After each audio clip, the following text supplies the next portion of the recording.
pembelian terselubung. Apa maksudnya itu? Yang dimaksud dengan under kabar baik, ini memang di Undang-Undang 75J, Undang-Undang sebutkan cukup jelas. Ya. Namun di Undang-Undang 22 tahun 97 ini ada penjelasannya.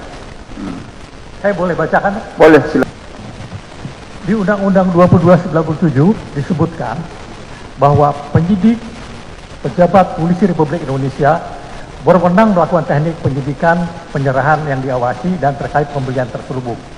Adapun penjelasannya sebagai berikut.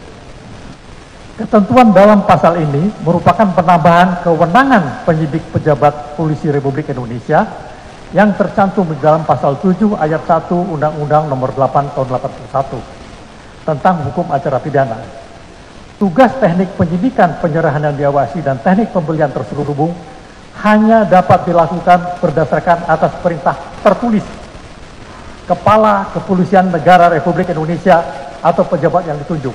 Jadi malah yang ditunjuk itu pejabatnya cukup tinggi.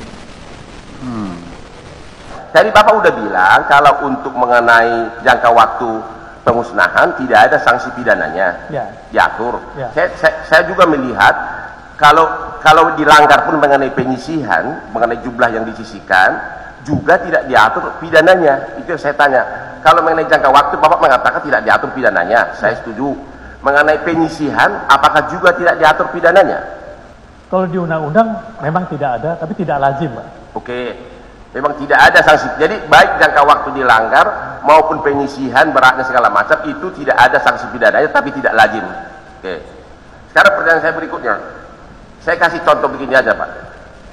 Seorang jenderal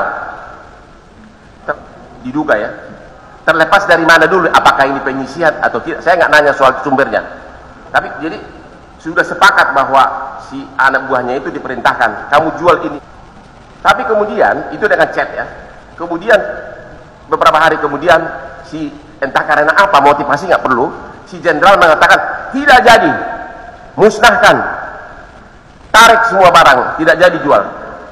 Oke? Dan si anak buah mengatakan siap jenderal, perintah laksanakan.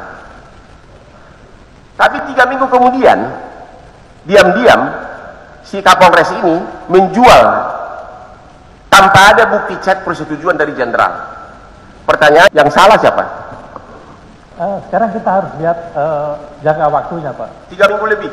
Waktu perintah sama waktu melarang. Ya, pada hari yang sama begitu diperintah oleh si jenderal, si anak buah mengatakan siap. Barang akan kami tarik dan akan kami musnahkan. Itu hari yang sama. Tapi 3 minggu kemudian sudah tidak ada lagi bukti chat dari si jenderal.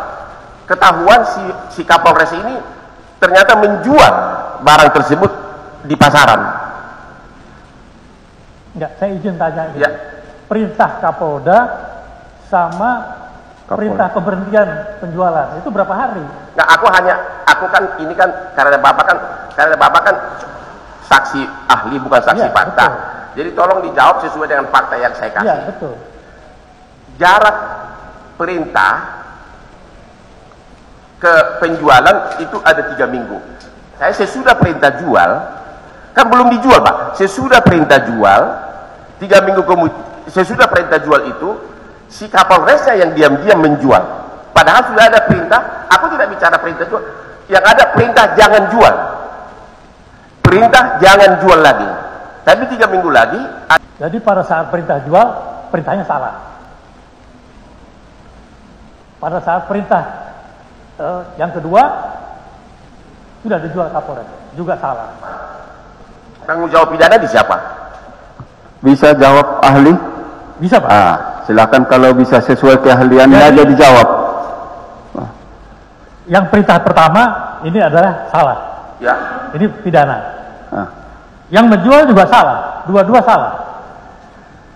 Jadi, kalau perintah yang kedua yang mengatakan jangan jual, tapi kan sudah ada tenggang waktu. Tapi tetap dijual oleh si Kapolres.